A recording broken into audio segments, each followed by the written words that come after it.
Good morning and welcome to the first showcase of working software for MVP1 of Environment Online. And by working software, I mean this is what we have built so far over the last 12 weeks, or what we call 4 sprints. We are working in an agile manner.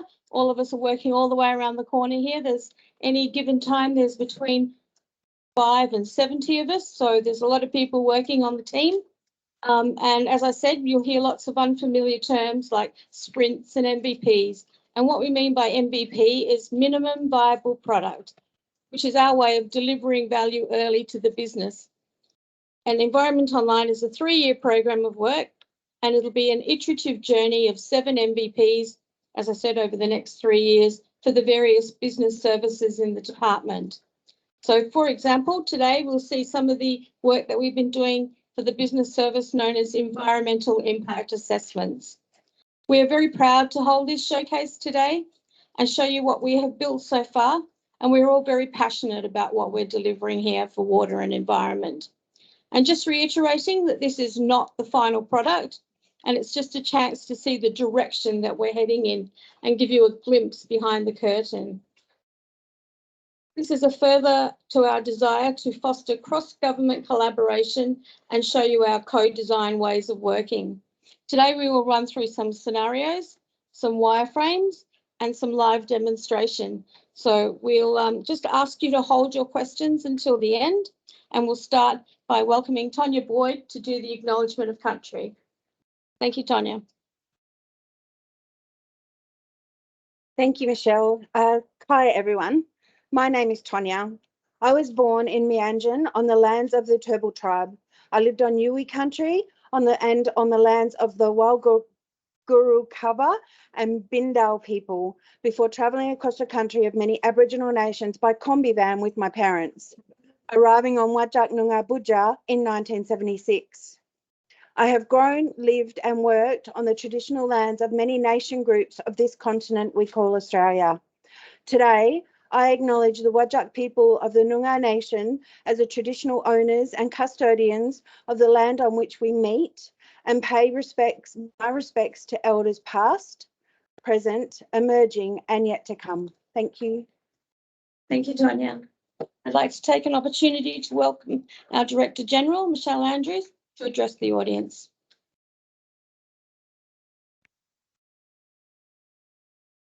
Hi, everyone, and thank you, Michelle, and to Tanja for that fabulous acknowledgement of country, and also for me to celebrate this showcase today is happening on Wajak Noongar Budja, to acknowledge the traditional custodians of this country, and also to celebrate the shared interests we have, the shared interests when we talk about country. When we talk about country, we talk about the business that our department's in, and the protection of our environmental resources, the protection of our water resources, and that shared commitment that we have. And it's with great delight and anticipation that I welcome you here today for our very first view of what our new Environment Online system is going to look like. As Michelle said, this has been a work in progress the last 2 years, really kicked off in December 2019, and I want to acknowledge the leadership of Mike Rowe. Mike was heading up this department for the first 4 years of its life, and this has been one of the great initiatives that kicked off under his leadership. And for me, since I joined in the middle of the year, that it really has been one of those exciting, not just what it is going to deliver, but really how it's transforming so much of how we do our business.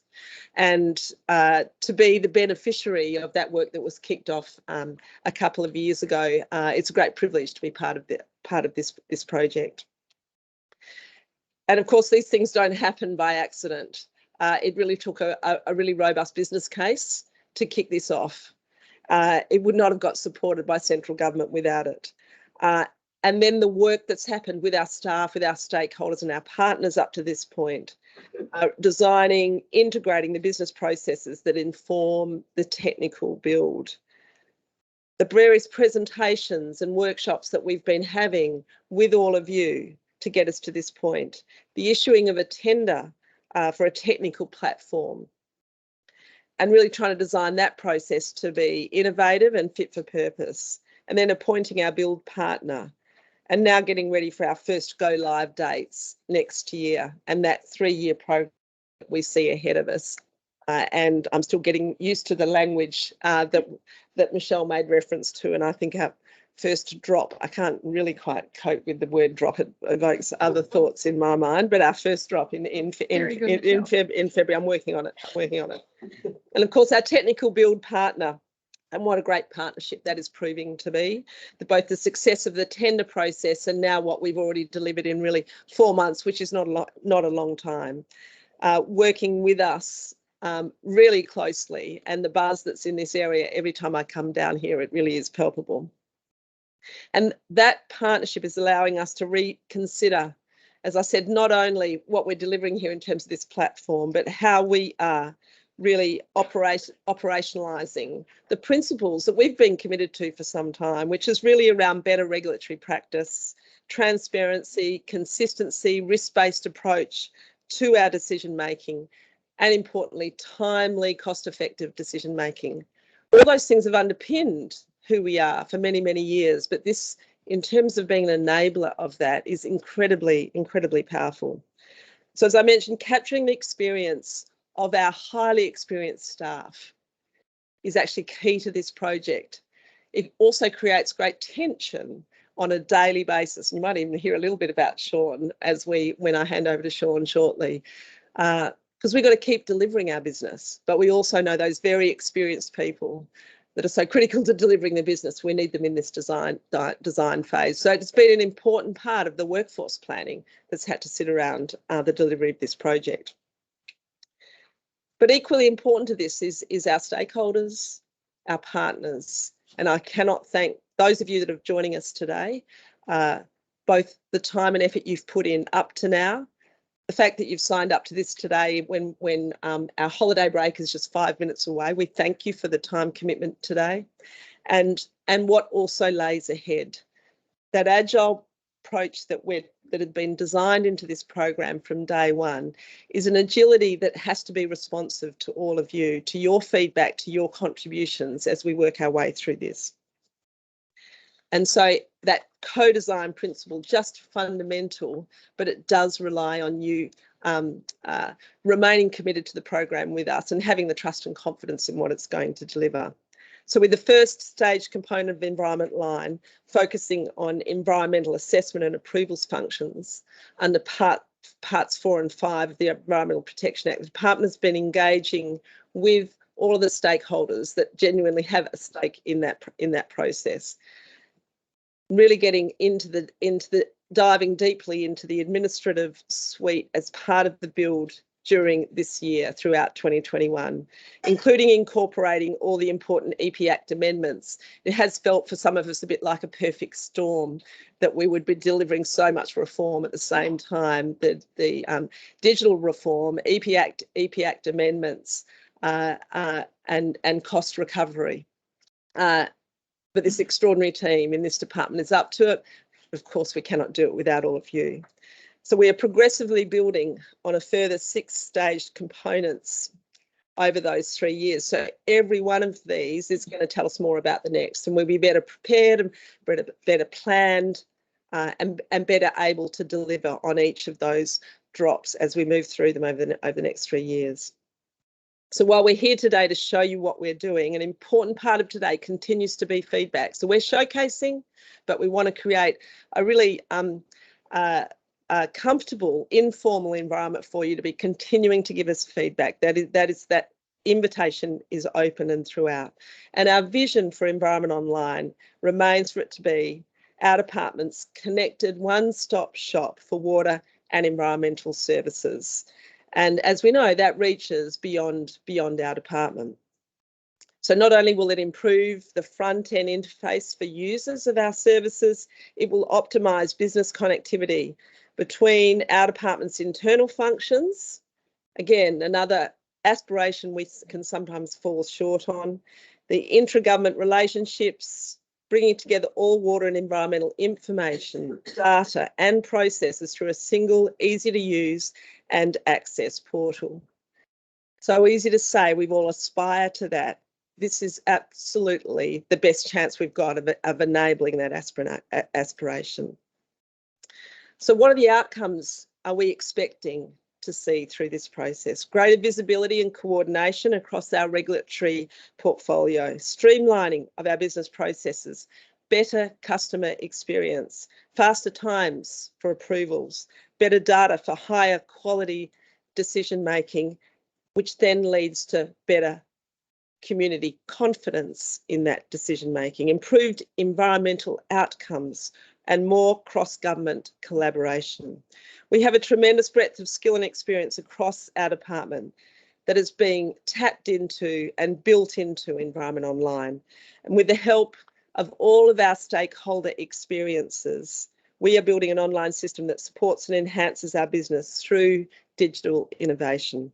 So I'm confident that with your continued support and the help of events like today's event, where we're showcasing Environment Online, that we will realise those hopes and those aspirations, and we will be able to deliver the digital tools that we need and that lead to better outcomes for all Western Australians. So please enjoy the showcase today, participate in it actively, and can I now hand over to Sean Meredith, ED of EPA Services, whose business area is in large part the first go live component of Environment Online and is living and breathing those very tensions that I referred to. Thank you.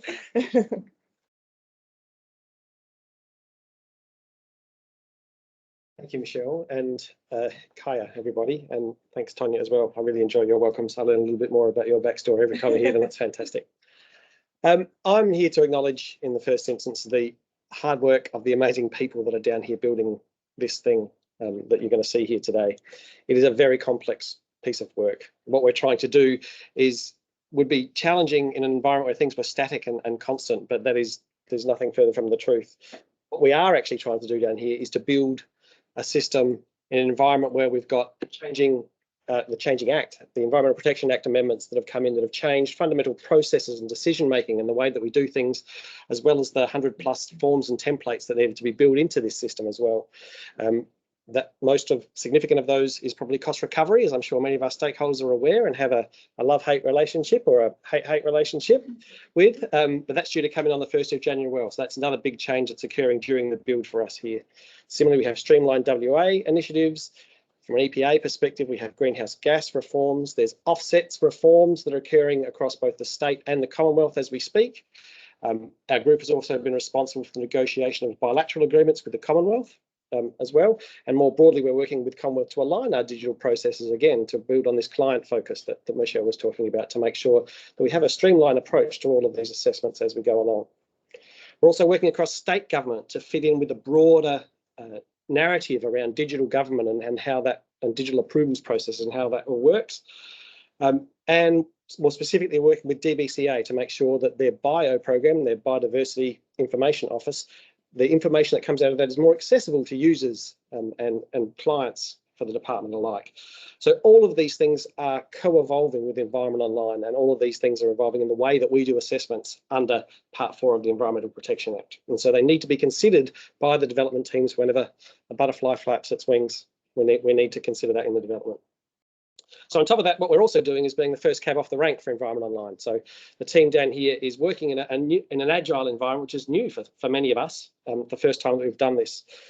We're also the first in a 3-year program of work. So we're actually actively and unashamedly making mistakes and giving learnings to the rest of the departments about how we build and how we do this in the environment as well. We're building new relationships and we're building common processes that will serve the department well as this thing rolls out over 3 years. There's also been significant changes in the staffing under the program, myself included in that, which has further made this a more complex task than it would otherwise be in a more stable environment. And again, as Michelle said, we absolutely have to deliver our business. I've had a few phone calls this week from ministers' offices telling us to get on with doing our routine work of doing the assessments of the old systems as well. So there's a lot going on, and I absolutely want to acknowledge not just the staff down here, but also the staff upstairs in our group that are continuing to do the really good work that we do in EPA services. So I hope you can appreciate that there are a lot of balls in the air for us during this build, and there's a lot of competing demands on the staff and the tensions that Michelle has alluded to. You know, it's only natural that those things would occur. We also, I get to reiterate as well, we're working in a very dynamic environment. So some of the things that you will see here today were finalised yesterday, and Michelle has made the point, and I'll make it again at the end, that this is not the final product, and we need your input to help us to finalise and to work through that over the coming weeks and months. So again, I want to acknowledge the work of all the people who have got us to where we are today, in the department here, in other state departments as well, who've provided key input, and also in Commonwealth departments who I know are online and watching as we go through this. To the contractors that we've engaged to help us with little bits as we've built, to Insight for their fantastic work and engagement with us in the department as we continue to build this thing as it grows and grows over the next few years. I hope everybody in this group sits down over Christmas and takes a little bit of time just to reflect on the amazing work that's been done to date on this program. We really have come a very long way. It has been absolutely significant. Because despite all of these challenges and changes that have been occurring, I've been incredibly buoyed to hear comments when we go to stakeholders and comments directly from stakeholders to say that this has been the best co-design process that they've ever been engaged with across government as well. An amazing compliment to the skills of the people that we've been talking to. And similarly, I get great enthusiasm whenever we do things like today and we start to show people about what Environment Online starts to look like. And you watch little light bulbs go off in people's heads when they go, oh, I get it. Okay, I see how this can work. I see the opportunity here for us as a department and as people to change the way that we do things and change them for the better. And that's the thing I really hope to get out of today. I would like for all of the light bulbs in all of your heads to just go off, and to through that for you to start to engage with us on how we might do this, to give us feedback, as we've talked about, which is so important to what we need. And there is a formal process that you'll be talked about a bit later on about how you can provide that feedback directly to us. We absolutely encourage that. Your feedback will make this a better project. So with that in mind, I think I'll stop there and hand over to Michelle and say thank you very much to everybody again.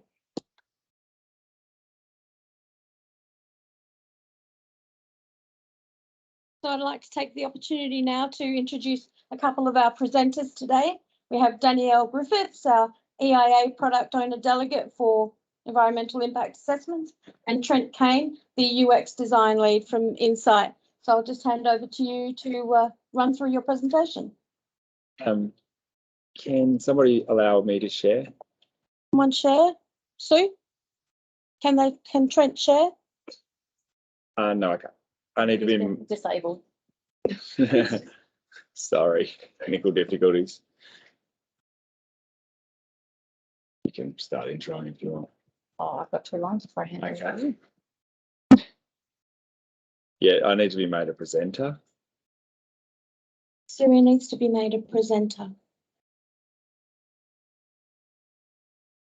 So while that's happening, I suppose, yeah, like Michelle said, my name's Trent, and I've been leading the design work here in Environment Online, and the way that we've been approaching. Can everyone hear me, or do I need a mic? Yeah. Online will need. We've got an online mic here. It's just for the room. Yeah, and the way that we've been approaching the design process is, as everyone said, collaborative design thinking, trying to include as many people as possible in that approach. I need to operate this as soon as we start. As soon as I'm allowed to present, I can start demoing things. But yeah, and the way that we've engaged everyone, it varies from workshops to interviews to surveys, and bringing all of that together to produce design insights and artifacts, and feeding that into the way that we approach the design and therefore the build of Environment Online. And this approach is essentially the way that we like to try and identify the intersection of what's viable from a business point of view, what's feasible from the technology stack that we're applying here and building Environment Online with, and what's desirable from a human point of view in terms of who's going to be using this system in the end, what do they want to achieve, and what are their goals with using Environment Online. Hey, I've been made a presenter. Hey. There we go. There's that lovely intersection of viability, desirability, and feasibility. So, one of the things that we've been involved in doing over the first few sprints of this process has been a brand and design system formulation. In order to do that, we had several workshops to pull together what was created in the Vision for Environment Online in 2019, and then apply with that some new thoughts and some new lenses, and just have a small iteration on top of that to come up with the brand that is being used now for Environment Online. And it'll be applied to everything from the portal to marketing materials to everything. And it includes visuals as well as like tone, of voice, and all of the user interface design artifacts. So I won't go into all of the details around how we've been doing this co-design and these engagement sessions, but some of you I know would have been involved in some of these workshops. So I just wanted to share that we had a whole range of workshops. We did one with internal users to capture their primary needs of the system, with some internal people that had worked on both sides of this regulatory process, with the EPA board, and then also with some external people, proponents, our government partners and non-government organisations. In each of those workshops, we did a whole range of activities, from capturing current state issues and pain points to ideating on what Environment Online might be able to do and might be able to provide for these people. And through that process, we were able to create a bunch of different design artifacts. And we use these artifacts to inform the design of the individual features and the overall system of Environment Online. So with that, I'll hand over to Danielle, who's going to walk through our early designs or current designs for the portal side of Environment Online. You'll see some demos of the internal side shortly. Thanks, Trent. So I'll go through the new pages, or wireframes, another terminology, of the externally facing portal that have been designed today. Please note the designs are only indicative, as changes do occur as part of the development. The order of the pages and the wording are also considered draft, as they're yet to be finalised. We'll start with the portal level 1 page designs, where external users will enter Environment Online. We'll introduce the project concept, view some of the proposed contents for dashboards, and step through pages that have been designed so far to take you through the EIA process. All right, let's get started. So these are where external users such as proponents, members of the public, will access Environment Online. So this page will show you a little bit of everything, including sort of starting a proposal, about Environment Online, getting involved, articles, news, announcements, and of course we have an acknowledgement of country. Across the top, we have tabs to other pages, which is the interactive map, get involved with public consultations, go directly where you can search for policy and guidance and other helpful articles, and contact us. So if we'll go to the interactive map, this is where users will search for locations. They'll be able to zoom to particular areas and explore different layers. The Get Involved page. This is where consultations will be advertised in the future, and members of the public can provide a submission on a particular proposal. Across on the guidance page, we'll have EPA and other departmental guidance and procedures will be available. We will also have some FAQs and popular topics. Then over on the contact page, here we're promoting a self-help service where you can quickly find out what you need rather than having to telephone or email the department to get your questions answered. However, if you're unable to find what you need, at the bottom, there's an option to submit an inquiry online or report an incident. Well, not reporting, so it's not there anymore.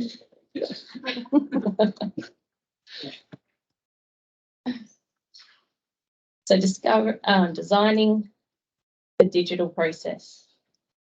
So how do we move from a paper-based form world into a digital form world?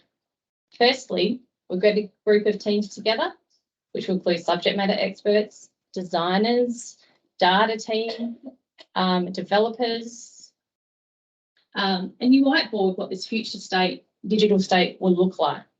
The designers go and do they take the whiteboard scribble, turn it into this high level screen flow, and it's presented back to the team for comment, where you can see all the sticky notes.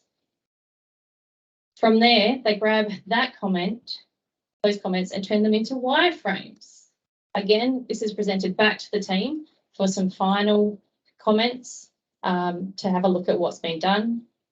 And then they take all of that information and turn them into high fidelity designed pages. So that's generally the digital journey that we go on. So we'll now discuss the project concept.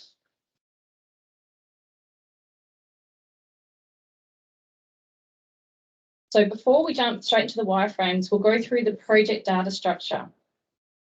So if you think a project is something that I want to do an I-norm one, and elements are the physical things that you need to create for the project, such as access roads, mines, pits, processing plants. As a result of these physical things, there'll be both construction and operational activities. So these could be transporting ore from the mine to a crusher or processing plant, or clearing of native vegetation to construct an element. So from there, do we have the aspects on here? Yeah. Yeah. So as a result of undertaking these activities, impacts to the environmental values can occur. So then we have aspects, which is the cause of the impact, such as the direct clearing, or it could be dust on the value, or it could be noise. And then from the aspects, we can move into mitigation, which are the actions that you undertake to mitigate the aspect to avoid or minimise the impact to the environmental value. So that's sort of our data world. It's probably a lot to take in now, but I'll be referring back to that as we go through the wireframes. If we pop down to the wireframes. Yes. Right.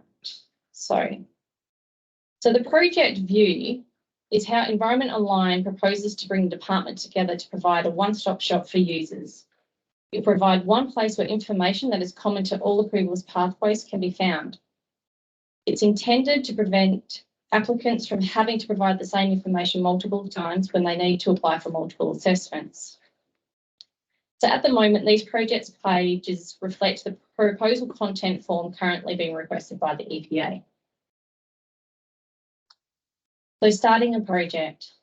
So users can create, before we jump into any of these, you'll get a bit of guidance of what you need to know before you can actually step in and enter the information that you need to. So on the starter project page, users can either create a project based on one that already exists. So if you commonly build an iron ore mine, you can go back and grab the common elements and activities from there, or you can create a new one.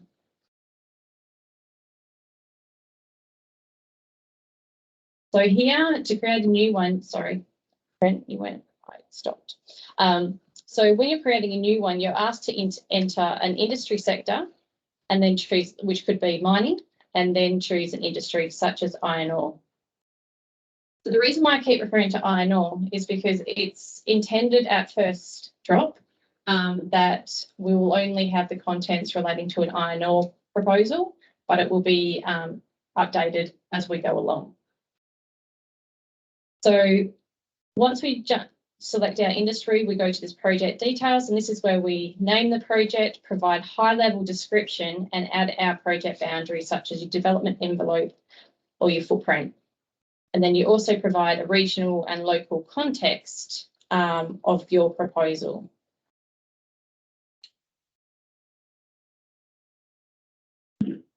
The elements. So this is where, if you can think back to that data structure, where it comes in.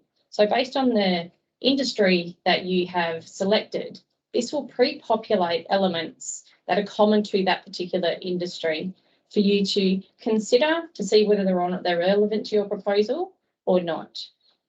Of course, you'll have the ability to remove or add new elements that aren't there to make it proposal specific.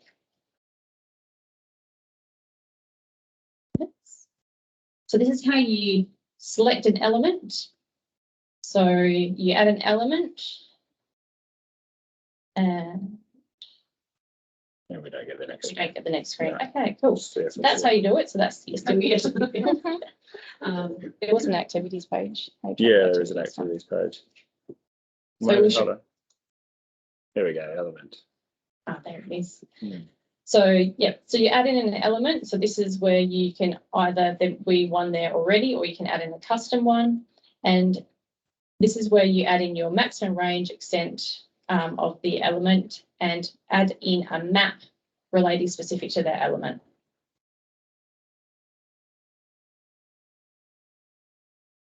From there, I think it takes you back to the first screen where you can then add an activity. Okay. No, we can. Okay, so can very add it. similar to what you would do for elements, you would add activity. Hey. So you'll be able to choose whether it's the construction or operational phase. And you can look up activities. So we'll have some activities where you can look up from if you want to add a new one. And you add the title, and then again, this is where you put in your maximum extent, range, capacity of the activity. We've also asked whether this particular activity will cause greenhouse gas emissions, and if it does, for them to describe the scope 1 and 2 emissions. Cool.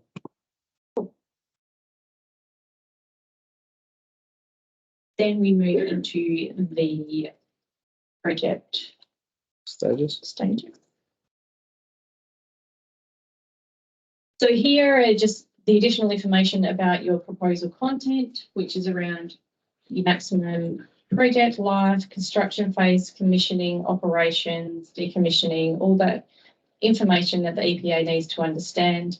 And as there's information on decommissioning and rehabilitation, there's also the ability to upload a mine closure plan or rehabilitation plan. And then we've got our greenhouse gas emissions. So this talks about scope 3 emissions, about your construction and operation, excuse me, operational activities.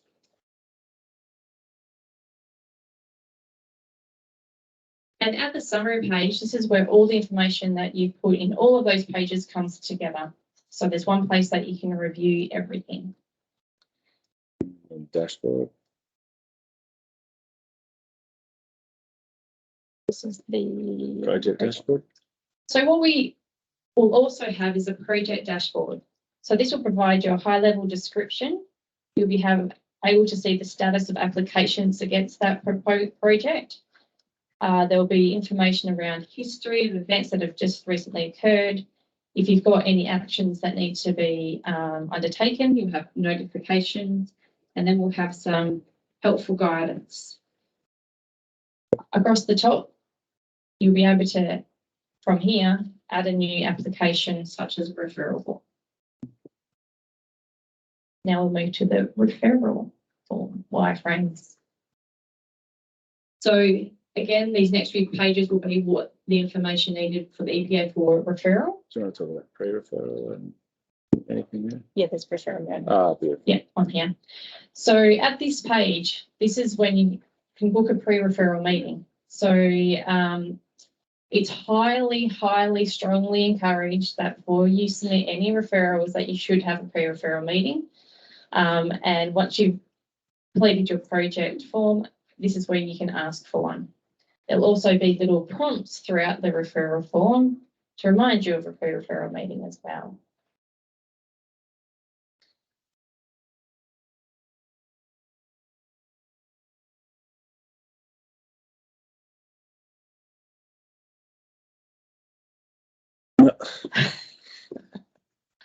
All right, so you were asking, as per your referral form, what is being referred?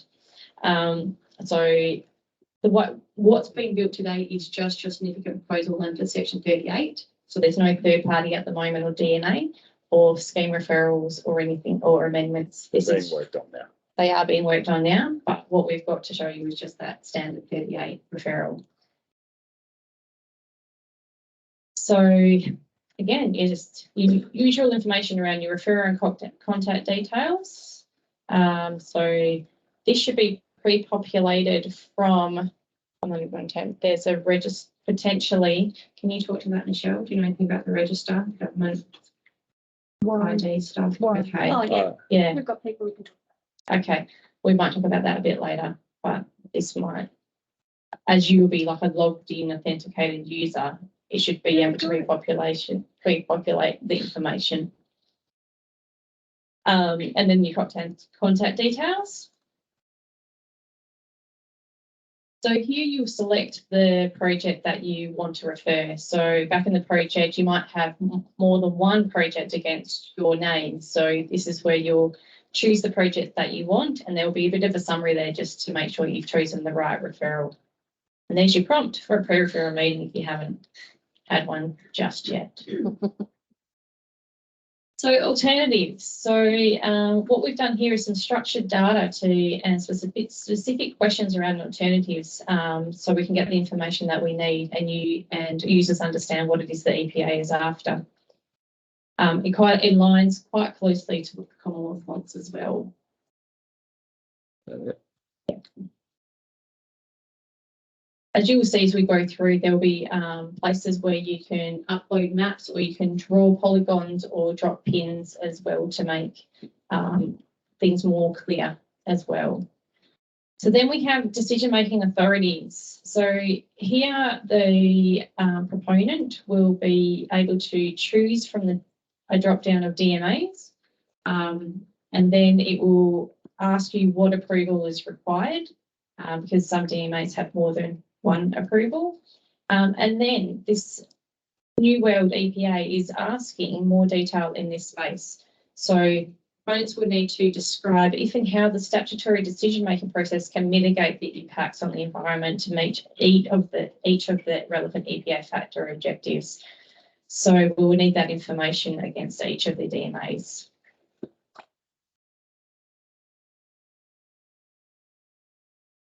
Some more information just around tenure. So what LGA are you in, any rezoning or current land use, and then land access. What we also have on this page is key stakeholders. So in here, there's a little bit of guidance, and there'll be guidance updated and provided here. And for example, for the key stakeholders, we will be requiring that the traditional custodians have been identified as a key stakeholder here.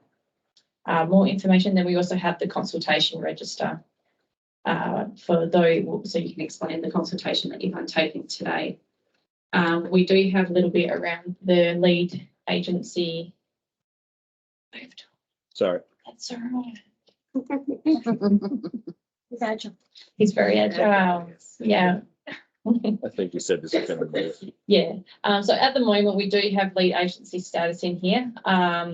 It's not part of the referral form, so it will probably be moved out. I just didn't want you to think that we're skipping past something. And then we've got Commonwealth government approvals. So these have some conditional logic applied to it. So if you select yes or no, certain questions will be asked as well. So this is where a proponent explains whether they've referred it to the Commonwealth, and if they have, what the outcome was, and if it is a controlled action, what the matters of national environmental significance are. And here, this is where they request the proposal to be assessed under a bilateral agreement or accredited assessment. So this is currently built for current state. So if there's any changes in the bilateral approvals world, this will be updated to reflect those changes. So before we move on to this page, I just wanted to, there will be from that, before we get to here, if you have applied for and you want an assessment on referral information, rather than going to this page, we'll take you straight to the environmental review pages. So then you can start filling out your environmental review. But for those that won't want to provide that much detail at this particular point in time, you'll be moved to this page where you will select an environmental factor. And for each of the factors that you consider to be significant, there will be information that you will need to provide. So very consistent with the current referral form around policy and guidance, potential impacts, application mitigation, hierarchy, assessment, environmental outcomes.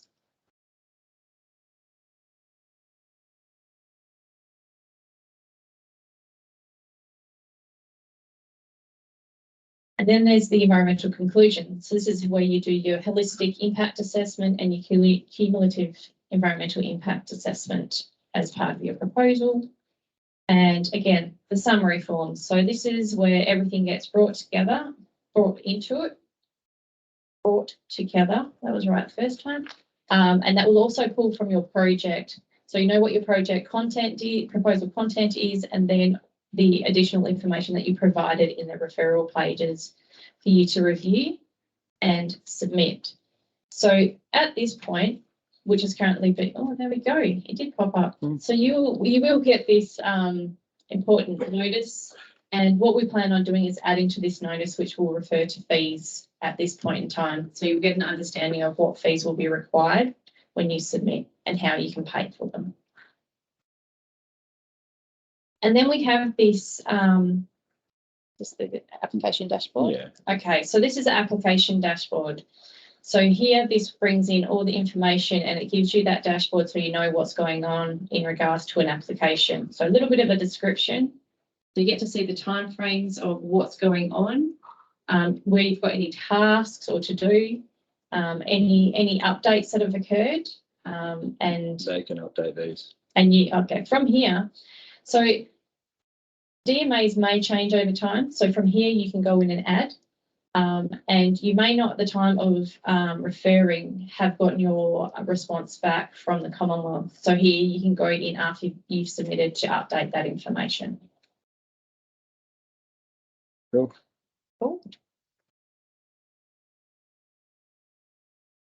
So after the chair has determined whether there's going to be, say, a public environmental review and a proponent prepared scope, this will become available to proponents.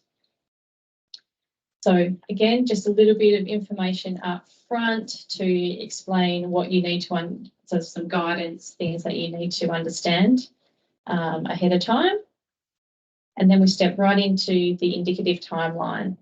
So here the proponents will enter the dates relevant to their part of the time frame.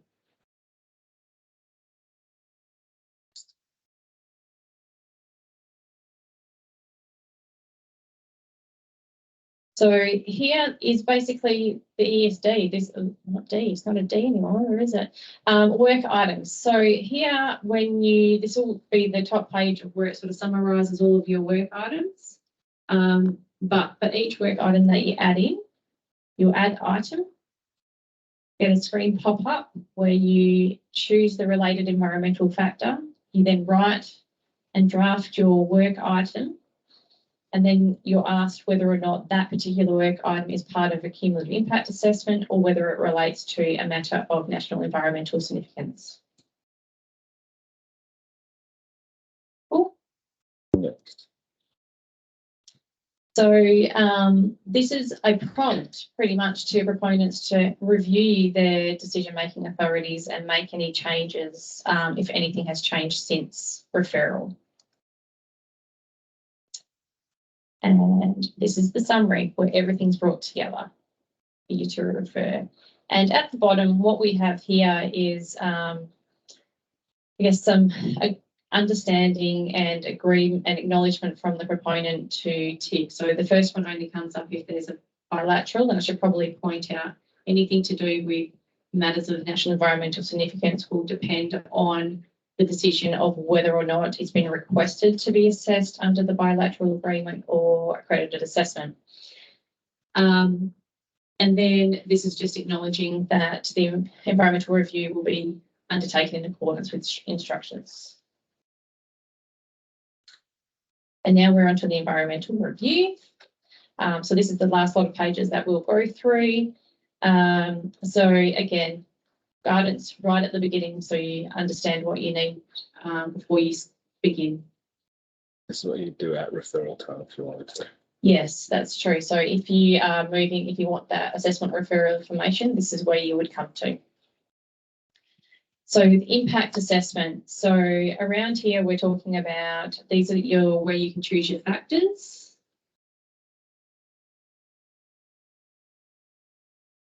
So say you've chosen flora and vegetation, then you can provide. So if you've provided this, if you're not doing an ARI, assessment referral information, and you filled in this information prior to as part of your referral, automatically be populated for you to review and edit. If not, you will need to just do a summary of the outcomes that you found there. And then we go into each of the values where you will look up a value or add a new value if it's not already in the catalogue. And then for each of the values, you will start providing that impact assessment information that you need around characterisation and quantity, impact, mitigation, hierarchy, do your assessment and find out your residual impact, and then determine whether or not you consider that impact to be significant, as well as discuss the cumulative impacts and provide your environmental outcomes. Ability to upload maps provided there as well. So we do have aspects and mitigation on that page. They're yet to be built. So, right. Oh, we're in scope. Oh, say aspects. Now we're in offsets. So we've brought all the offsets together. So from the information that you've done in the value forms, they will be pre-populated in this table. So this is to represent the current RISM, which is your residual impact significance model. So here, that information will come straight across, and then the proponent can go in and explain whether or not they consider it to be significant. Then we've got offset summary. So this is here where you can either view your offset calculator, so click to that, and then discuss and outline an overview of your offset strategy with the ability to upload the attachment of your offset strategy.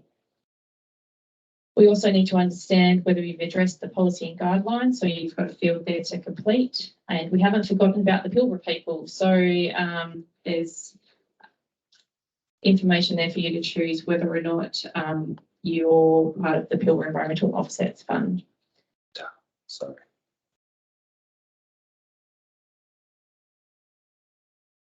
So the map allows you to upload the boundary of where your offset will be, and then we will have the principles for the proponent to address each one of how they've addressed each of the principles in their policy guidelines.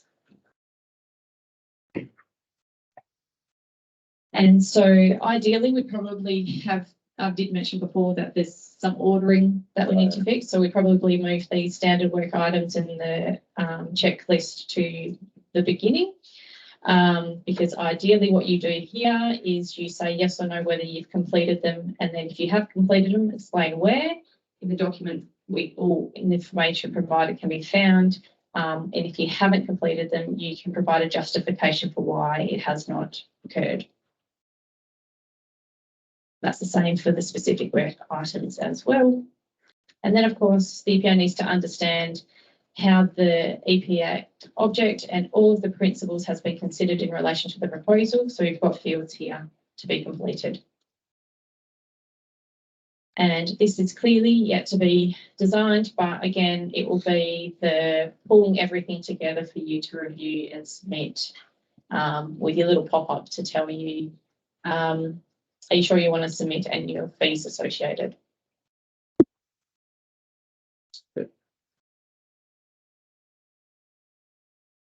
So, in conclusion, we just wanted to remind you of some benefits of what we're doing in this space. So what we're trying to achieve is only allowing proponents and users to only provide the information once. and only providing the necessary information at the right time. We're hoping it will reduce the number of versions or requests for information, and there'll be easy access to relevant guidance and easy navigation. So sorry, what I didn't actually talk to, on the right hand side there's like a help pane, so they will have relevant guidance there, and on the left hand side there's a navigation pane, so you can flick from one page to the other quite easily. But anyway, that's all that we've got, and I'll hand back to Michelle. Excellent. Thank you very much, Danielle and Trent. And I'm going to move back over this way to the live demonstration. And as I said, we've got Tanja, who you met before, with Craig Ryan from Insight, and we have Rico and Cho, the developers here today on hand in case we need them. Thank you, Tanja. Michelle. Thank you, Michelle. My name is Craig, and I thought just to set the scene, what the designs that's been built over there, when we have, and here's another terminology that we use, a three amigos session, because the design will come, and on my right, I've got Rico, who's my solution lead, and the business analysis, and they'll sit down. Rico will look at the feasibility of what that design has for the solution, and then we'll, along with the product owners, and we had that session to see, can we put it in, and at which point we can actually do that. On my far right, I've got Chan as well, who's the developer. He implements. And of course, on my right, I've got Tanja, who's from Diva, and she'll be showing you the CRM screen. And I will be talking through what is not too in detail, because I think the designs you've actually seen over there, but I'll just show you a few things, one or two that we've actually built. To use the analogy, what we actually do when we're building, picture a puzzle on a table, and you put in certain pieces together. And sometimes you've got these clusters of pieces that are actually coming together, but not the whole picture yet. So this is basically what I'm going to be showing you. Some of the clusters that are coming together, and eventually as we piece this puzzle together, we'll get the view that Danielle actually spoke about over there. That's the view that we're aiming to. So I'll show you some of the puzzle pieces.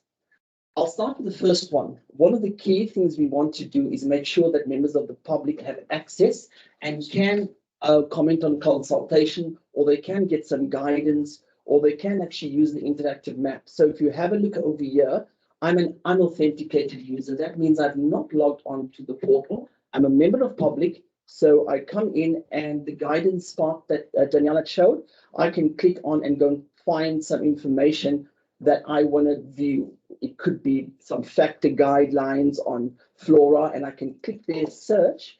And what happens is, because I have some knowledge articles that have been loaded and have tags or keywords relevant to what the proponent will be looking for, they can easily pick these up, and this can be accessed. So this is based on the knowledge articles that's in there. We can actually look at them getting involved, and the getting involved, you've seen over there what we've actually implemented. This is more the consultation. Now, obviously, the screens that were shown on that side will be very different to what you see here. So just focus on the functionality here, while UXTend will actually tidy up those according to the wireframes that they envisage over there. So over here, I can have a look and see. Oh, there's nothing. Oh, this is me because I'm in.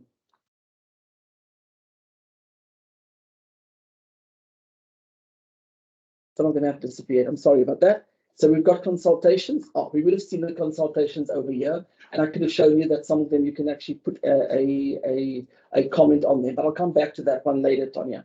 What I actually want to go back into, so I'm signed in as Craig Ryan over here, and I want to then look at my environment, which is the dashboard that Danielle has spoken about. Now, if you look at those designs, very different, but the functionality would be the same. I would be able to view some of my current projects, and you can see I've already loaded some of them in there, and in what status they're in, and obviously when they were created on. I've got some applications that based on what we've seen in the design, I can access over there, and some of them are already in various states. And Tanja will show what she sees on the other side in CRM. And I've got my inquiries. So I don't need to show you, because I think Danielle's taken us through those steps. We want to show that once those are inputted, which I've done here, what does Tanja actually do with that? So if I look at the inquiries, I just want to go to the inquiries, because that is, and I'll go on an inquiry as an unauthenticated user, because sometimes you do have members of public who want to just ask a question or two. Is there? Okay, thank you. There we go. We've got this back to the public consultation. So I am not signed in. I'm an unauthenticated user, and I can see what is actually open. There is one that's open there, and I can click on it. Now the details in that proposal will be there, will not be editable, will be able to be read. And I can then, as a member of public, go and add a comment. I don't necessarily at this point need to give my details, so they're not mandatory fields, but obviously we want to make sure that at this point, this proposal is in probably the state, Tanja, this proposal is in the state form. This is a 7-day public comment, a 7-day comment on referral. Cool, correct. So at this point, we want to go, do we want to assess with the referral information? And I'll just go, the comment would be public review. My comment title will be, there's an impact on flora. And of course, the comment, what we actually want the comment to be there. This I can submit by selecting my checkbox. I can then also choose to upload any files and then submit. So I'll quickly choose to upload a file because I prepared a survey that says there's going to be a challenge because targeted flora in that particular area. They get the PDF and I can submit. That goes against the application that's there, and we'll be able to pick it up at CRM. Immediately what you see is a message that confirms that the comment has been submitted. And so that's on the screen, but this is an unauthenticated user. They won't be able to go back. But if you signed in, the exact same thing would happen, and they'll be able to see on which, when they view their public consultations, they can view their comments that they've actually, my comments, they'll be able to have a look and see where have I commented on any of the proposals. So this is where I've commented earlier on, and I can see that what my comment details are, which proposals I've commented on. So I can check that if I am an authenticated user in the portal. And so with that, I'm going to move over and just have a look at some of the geospatial upload for what we've already done. So I'll go back to the environment and I'll put a brief one in inquiries. Okay. So I'm going to just open up an inquiry and do one briefly.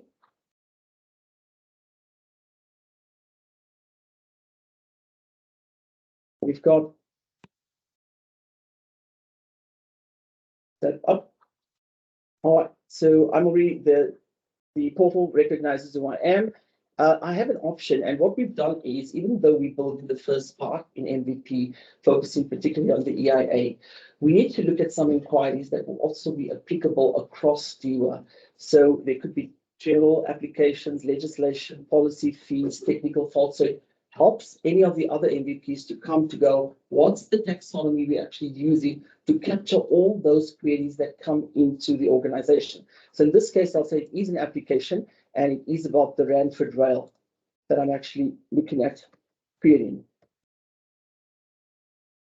And I go next.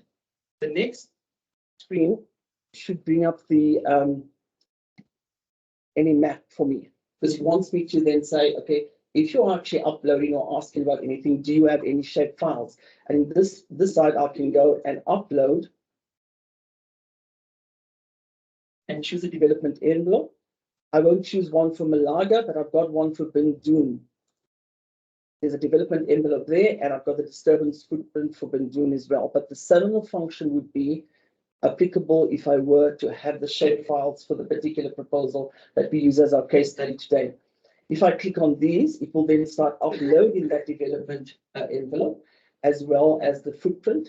And so it makes it easier for me to have a view so that I can see where in the map I want to provide that information or whatever I'm actually doing. So the same functionality in inquiries will be when you do application, when you do projects. So regardless of where it is, you'll be able to do shape uploads, you'll be able to draw, and you'll be able to also see the layers, the map layers. So that will also populate if you've got any over there. So that's the feature within, and this is available for both the member of public and for a registered user, because they can use the interactive maps. I'll just get the next one, and then I'm going to be handing over to, once this is gone through, I'll hand over to Tanja to get ready, and we'll change screens. This allows me, the last part is that we've already got the capability for a user to upload files, and I'm going to choose a few and just some of the surveys, just not too many.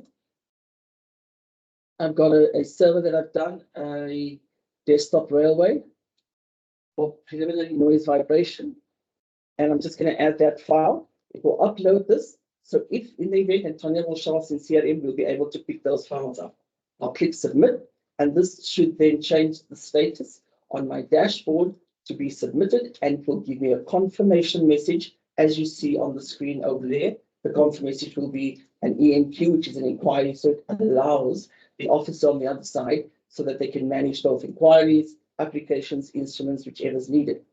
So at this point, I think I've actually covered everything that I needed to from what we've built, but now we can actually see what happens in the back end. So I'm going to hand over to Tanja as Tanja shows us some of the CRM what she's got. Thanks, Tanja.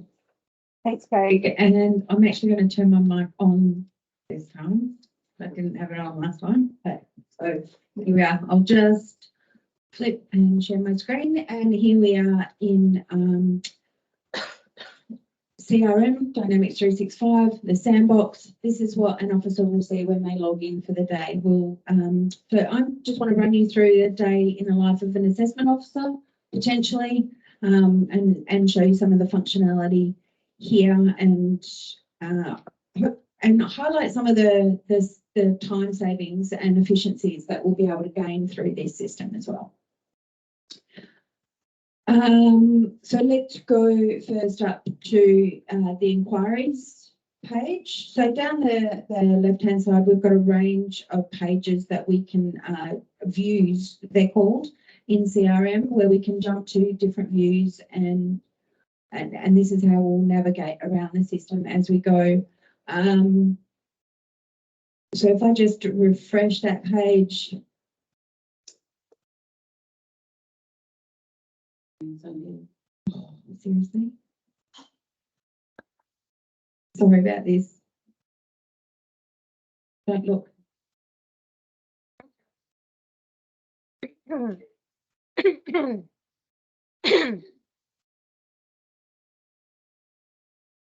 Craig, while Tanya's Yeah. doing that, could you just tell us a little bit more about what you mean in terms of the authenticated users and the Absolutely. MyGov ID and Absolutely. So we have a piece of work that we're currently busy on with the MyGov ID, where they'll be able to sign in, and the authentication process will be very different to what you've seen me do over here. So we are in the process of actually analyzing and building that, getting that ready for to be implemented within the next sprint.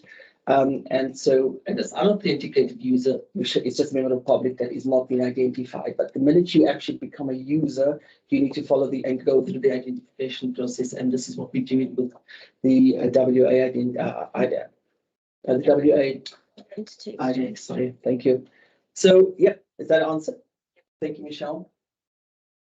Okay, so on the inquiries page, I can actually, at the moment, I'm provided the default view is all active inquiries.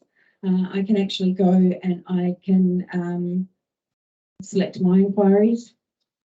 So I can see any inquiries that I'm currently working on. The active inquiries, new inquiries that may have come in, or all inquiries. So I can see that the inquiry for the Ranford Rail that was just submitted has come in. So this is a project that I'm working on. So I can assign that to myself, or I can assign that to someone in my team. I'm logged in as a delegated officer at the moment, so I have a little bit more functionality than a general officer. Potentially, so imagine if I'm a manager or something, so I can assign work to members of my team. But in this instance, so I can select a team here, but in this instance, I'll just assign it to myself. So then if I then switch my view to my inquiries, I'll be able to see the Ranford Rail inquiries now sitting in my workflow. I can then go in and look at the details of the inquiry, and then I will be able to respond to that inquiry as well. In the related tab, I have got a range of activities here. I can create a new activity. You can see that I can log a phone call if I give the contact the person who's made the inquiry. If I give them a call or if they phone me, I'll be able to log a phone call. Sorry, Siri. I can log a phone call with Siri. But in this case, if I want to create an email, I'll be able to create an email and I'll be able to insert a template. I'll have a number of email templates that I'll be able to choose from. I can apply that template. Then I can actually edit the body of the template before it's sent out. You'll also see a number of fields. A number of fields here that look like they don't make any sense. These fields here will auto-populate from the inquiry or from the application or from anything I'm working in, anything relevant. They'll auto-populate, so I don't need to go in and fill out the proponent's name 50 times during the assessment of an application, or as we move through from referral right through to drafting an EPA report. These sorts of fields can be populated automatically, and you wouldn't think it would take some time, but it does take up a big chunk of time just doing, proponent name, proposal title, those sorts of things. And then I can send that email from here, or I can save it as a draft and I can come back. So then I'll also just demonstrate knowledge articles. Craig showed you where knowledge articles are accessed on the portal side. This is where I can draft knowledge articles, and so I've actually got a knowledge article that I'm working on at the moment. So I can pick this up. You can see that it's still in draft. I'm just on version 1 and I've had no minor revisions of it yet. But I can also go and I can view all articles that are currently available. And from here, I can actually see what's been in draft currently. I can see what's been published and what's been approved. So the published articles will display on the portal. Those that have been approved are actually available for officers to access, and they know that they've been approved and they can actually apply those to their assessment. Something else, so once I've gone through and I've checked my inquiries, I've gone and had a look at my knowledge article, done a little bit more drafting on it. Then I can go and have a look if I need to do any work on any instruments at the moment, and I can reach instruments again and the instrument view here. And I'm in the middle of drafting a ministerial statement, and I can go into my instrument, my relevant instrument. I can go into my conditions. You can see that I've added a number of conditions already. From here, I can actually add another condition. And we're going to have a library of model conditions that will also be able to customize and create custom conditions from here. But in this instance, if I want to choose a model condition, I can, and I've already got my inland waters condition. I've already got a flora and vegetation management plan as well. And I think we're going to need a controlled waste condition as well. So I save and close that. And I hit refresh.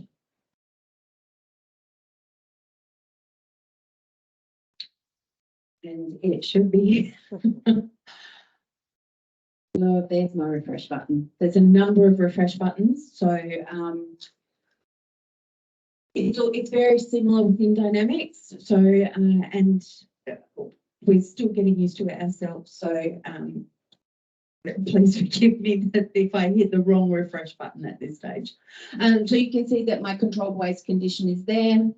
I can actually go into that condition. I can see the model text. I don't change the model text here. You can see this little lock icon. That means that that's locked, but I can come over to the condition text and I can make that model condition text fit and be project proposal specific. And then I can also add, I can reorder my conditions. So we'll have nested conditions down to level 4. And so I'll be able to do that here as well. The question quickly, Tanja. As a proponent, I submitted some articles, some files to support my inquiry. How would you get to view that on your side? If you went into the inquiry that I looked at, or the application, I know that you showed us some of the related ones tabs. I just want to have a look and see what do you see for those articles. Or the articles, the final. I think once I get to the application, I'm actually going to show in the application view how I get to those articles that may have been uploaded, Craig. So you jumped ahead of me. Cool. As he's like. Tanja, while you're in this area, just on conditions, the fact that you've got all those model conditions there means that you can drive a greater consistency. That's right, Michelle, absolutely. I'll be able to reuse conditions between similar projects, and then I'll actually be able to customise those conditions to suit the proposal that I'm working on. But across the business, wherever conditions applied for clearing and the like, we'll be able to drive consistency across our regulatory approvals. So from the instrument, I also just wanted to show the consultation space where we can work here. If I've got an open consultation, I'll be able to go in and check how that consultation is progressing on a daily basis rather than waiting until it's closed. So I can go in and I can actually view the public comments that have been submitted on that consultation so far, and so I can start to craft my my summary of submissions and or get my public comments ready to advise the chair.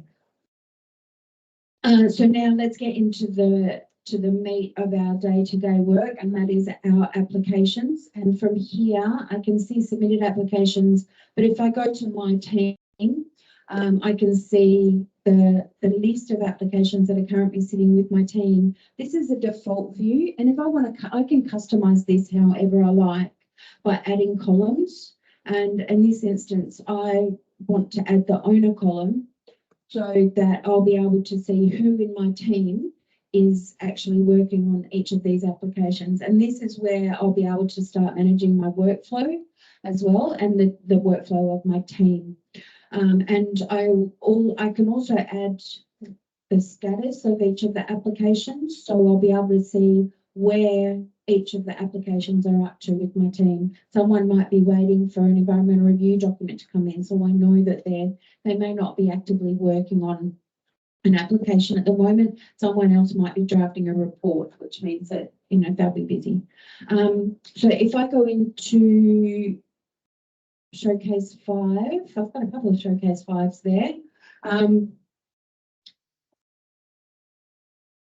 So here I'll be able to send out requests for information to our proponent. I'll be able to seek requests for advice. It's all very similar process. We add a request for information, we add a new advice, we draft it, we can also provide documents to go along with that.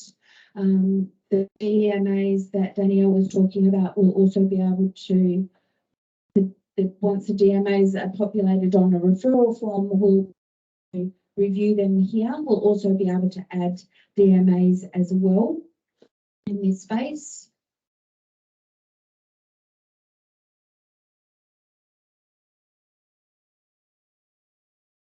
Here is where the referral comes in. I'll be able to validate a referral. I'll be able to recommend a level of assessment to the chair the chair will be able to come in here and also access the information. I'll be able to look at the scoping. I'll have access to a map as well. In the related tab, this is where I can do other activities as I've already demonstrated. And this, Craig, is where I'll be able to access the documents that have been provided by the proponent. So you can see this view here is showing the documents on the portal. These are documents that have been uploaded from the portal and that they would be available for public for review as well. My document locations, I can see what's on our internal document SharePoint or on the portal SharePoint, and I can actually open those locations from here as well. So I'll be able to access documents that have been uploaded actually within SharePoint.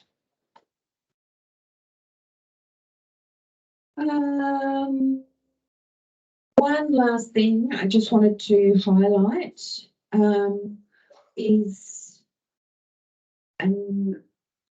the timeline. So I've zoomed in quite a fair way on this application at the moment, but if I just zoom back out a little bit, so you may not be able to read the text, but you'll be able to see the layout of an application view. So I'll be able to see all of the application details. One other thing that is worth highlighting is that I'll be able to search for related knowledge articles directly from the application. You saw that it had passenger rail there previously, but there was no articles on there. But if there were, they would come up here and I would be able to access them. I can search for the statement of environmental principles, factors, objectives from here, and I'll be able to access that directly. And just one last thing is I can access the timeline, shows any interaction that between the system and the proponent when automatic emails are generated and sent out to say your application has been received, and then or anything that I may have drafted and sent out to the proponent as well, and they'll appear on the proponent's portal site. That includes any chatbot conversations. Yep, I'll show Yeah, I will hand back to Craig now just to finish off. So yeah, that's the dynamics, the CRM side. Thank you, Tanja. There's one last thing, so I'll stay in CRM for the moment, just to show you that one of the things that we've also put for the.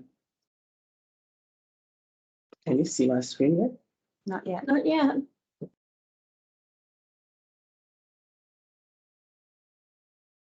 I'll just share this one. No, not that one. Oh, there we go. So what we've also done is Tanja showed the officer's dashboard over there at the top, but there's a little selection there where you can have a look at some of the reports. So this is the dashboard that will show and help the looking at what, especially the KPIs that we're looking at, that needs to be met. So all these KPIs, as you know, need to be reported on quarterly, biannually, annually. So this is a really good dashboard that we're starting to build. This is the one for inquiries, and we've got one for conditions. We've got one for, looking at how many of the applications have met the 28-day criteria for the KPI. So we've got those reports that are currently in build. And so this is the first one for the inquiries report, especially as an officer, as a delegated officer looking after the team. You want to know where's your inquiry sitting, but I think also for reporting to any other stakeholders. Finally, just from the chatbot side, you've got the chatbot, and over here, you have the icon in the bottom right over there. So even if you are engaging as an authenticated or an unauthenticated user, you can ask a question over here, and it will respond. Now, let me just say that there aren't, is that the right one? No, there isn't. So FAQs that's part of the process that the business are doing. They're building an FAQ repository so that when you have any of the keywords linked to those frequently asked questions, we'll be able to load it up, as Tanja showed you where she loaded the knowledge article, and I can find it on the portal. it will be a similar type process that we're building and that will be coming soon. And I think that's us for now. And as just to reiterate, it's the puzzle and we've got pieces of the puzzle, and that's the full view of the puzzle, which I think was an amazing one, which obviously we then go and build. And as I said, the video video session will have a look and see how we deliver on that view. Thank you, Michelle. Thanks, Craig. All right, I'd just like to thank all of our presenters this morning for the awesome job that they did in showing our new streamlined system. So thank you, everyone. Give them a round of applause. We thank you, our audience, for allowing us to show you what we've done so far in terms of our platform design and allowing us to create that strong connection between yourselves and industry, Commonwealth and other public stakeholders through this greater process of transparency and getting a glimpse behind the curtain of what we've been doing and genuine input into our program. So our final showcase will be held in February 2022. So we look forward to seeing you all then. I'm going to take some questions now. Michelle, it is on. I just point out that there's some questions online as well. Okay.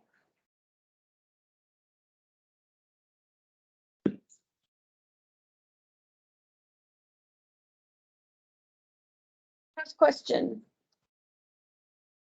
If you're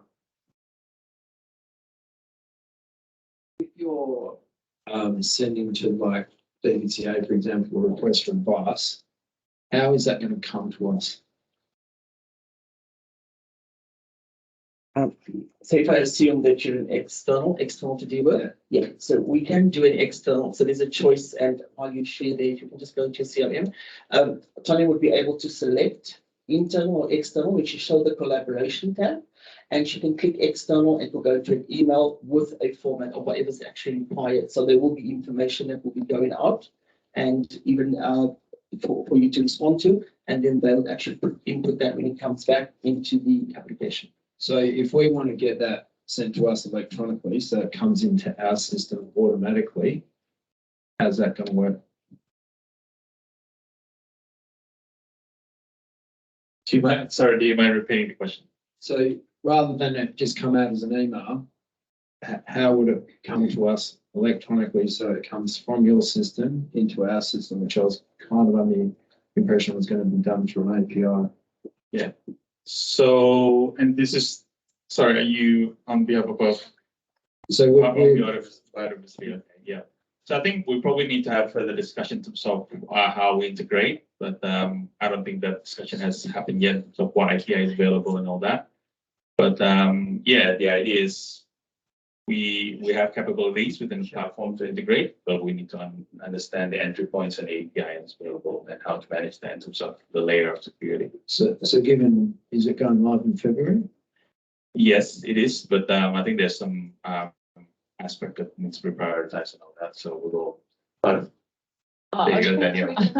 was just going to say, so you'll get an email that have a link to Dynamics, and my understanding of my discussions with DBCA is that there will be further discussions with the Environment Online team to make sure that API that you guys build links directly in. So once that's built, then you can work on your end straight in. But until then, I guess there'll have to be business processes from DBCA to work out how they're actually going to provide the response in Dynamics. Yeah, so who have you been speaking to in DBCA just so we can get through? So it was a group of people. So there, Michelle was there, Nick was there. I can't remember who else was there, but we'll take it offline, Tanja. Yeah. More questions?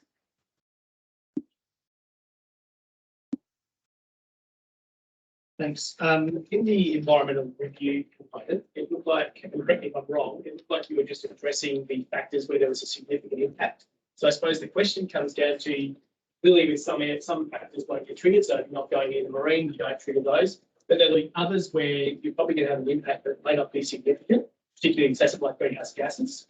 So where does that get captured in here? Because I can see that's the first thing.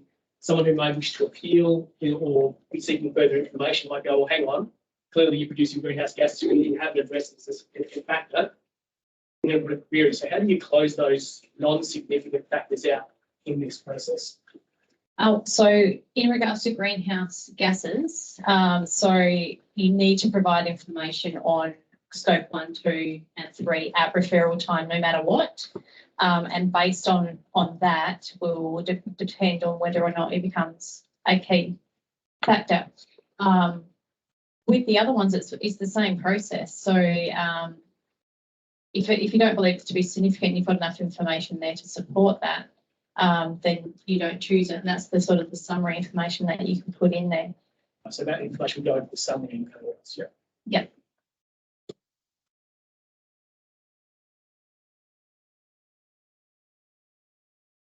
Yeah, you should. This is more a question on process. Is there any transitional arrangements for existing assessments, or is it just new referrals will be entering on this once it goes live? Yeah, there will be a transitional arrangements, and once that's finalised, we'll let you guys know.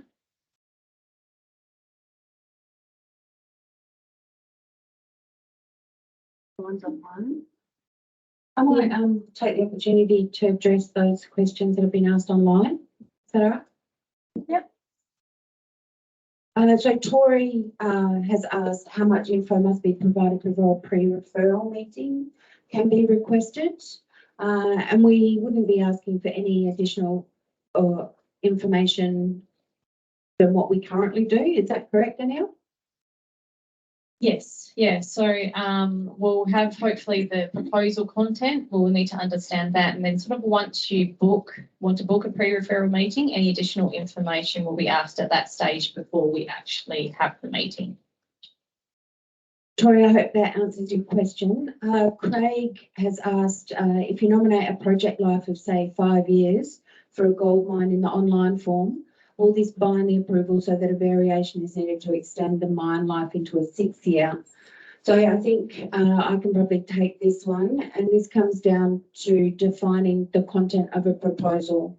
So in the EPA's content proposal form, the EPA requires that proponents try to estimate the maximum life of any project. So the EPA asks that best guess. You put down how long you think the mine is going to be active for. So if you only put 5 years, then the assessment will be undertaken on that 5-year life. So if an extension was required, that would need to be looked at. Tori has asked another question. At what point will proponents be able to access the ESD and environmental review pages? Will they be prompted by the system, or can they access all tabs upon setting up a project? At this point in time, we would probably only have the ESD available once the level of assessment has been set and it's required. However, we're open to feedback for those proponents that may intend to go down the public environmental review process, so they might want to start working on their scope early. So that's something that we can look into. Another question, can you please provide an update on the timing of the rollout? Do you know the date, Tanja? I do. First drop will be the 23rd of February. And then we'll have another rollout, I believe, at the end of March, 31st of March. All right, we one more question.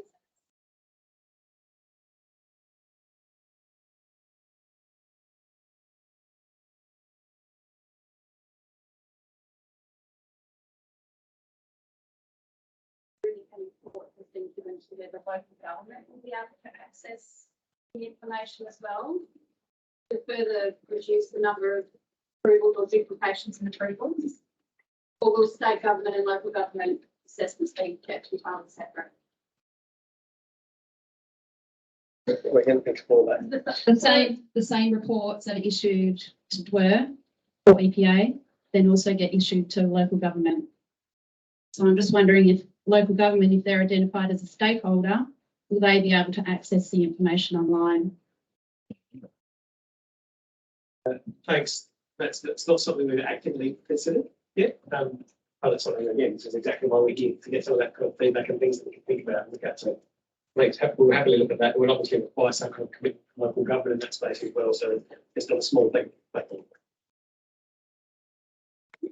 Thanks for that, Sean. And I think that that's a perfect example of the feedback that we're looking for to further enhance the program and its ability to service everybody. Thank you very much for your attention this morning and your interest in what we're building here. And we look forward to seeing you all in February 2022. Thank you very much.